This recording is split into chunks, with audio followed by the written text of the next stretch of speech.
കേരളത്തിന്റെ ക്രിക്കറ്റ് ചരിത്രത്തിൽ സൽമാൻ നിസാർ എന്ന പേര് വീണ്ടും അടയാളപ്പെടുത്തുകയാണ്. ക്രിക്കറ്റ് ലോകത്തിന് ഒരു അപൂർവ ബാറ്റിംഗ് വിരുന്നുമായാണ് സൽമാൻ നിസാർ കാലിക്കറ്റ് ഗ്ലോബ് സ്റ്റാർസിന് വിജയം സമ്മാനിച്ചത്. 12 പന്തിൽ 11 സിക്സറുകൾ നേടുന്ന താരം എന്ന റെക്കോർഡ് ഇനി സൽമാൻ നിസാറിന്റെ പേരിലാണ്. 76 റൺസ് എടുക്കുമ്പോഴേക്കും കാലിക്കറ്റിന് 4 വിക്കറ്റ് നഷ്ടമായപ്പോഴാണ് സൽമാൻ നിസാർ ക്രീസിലെത്തുന്നത്. പതിയെ തുടങ്ങിയ ഇന്നിംഗ്സ് 18 ഓവറിൽ 115 റൺസ് മാത്രമായിരുന്നു ഗ്ലോബ് സ്റ്റാർസ് നേടിയത്. ബാക്കിയുള്ളത് 2 ഓവർ മാത്രം. പിന്നെ കണ്ടത് സൽമാൻ നിസാറിന്റെ വെടിക്കെട്ട് പൂരം. 1 അല്ല 2 അല്ല 11 സിക്സറുകളാണ് 12 പന്തിൽ നിന്ന് നേടിയത്. ലോക ക്രിക്കറ്റിലെ തന്നെ അപൂർവ റെക്കോർഡ്. 19-ാം ഓവറിൽ പിറന്നത് 30 റൺസ്. അവസാന ഓവറിൽ സൽമാന്റെ ബാറ്റ് സമ്മാനിച്ചത് മറ്റൊരു മാജിക്. 6 പന്തിൽ 6 സിക്സറുകൾ നേടിയാൽ കിട്ടുന്നത് 36 റൺസ്. സൽമാന്റെ ബാറ്റിൽ പിറന്നത് 40 റൺസ്. നോബോളിലൂടെയും റൺസ്.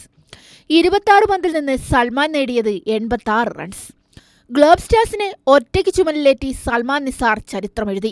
187 റൺസ് വിജയലക്ഷ്യവുമായി ഇറങ്ങിയ ട്രിവാൻഡ്രം അദാനി റോയൽസ് പൊരുതി നോക്കിയെങ്കിലും 13 റൺസ് അകലെ വീണു.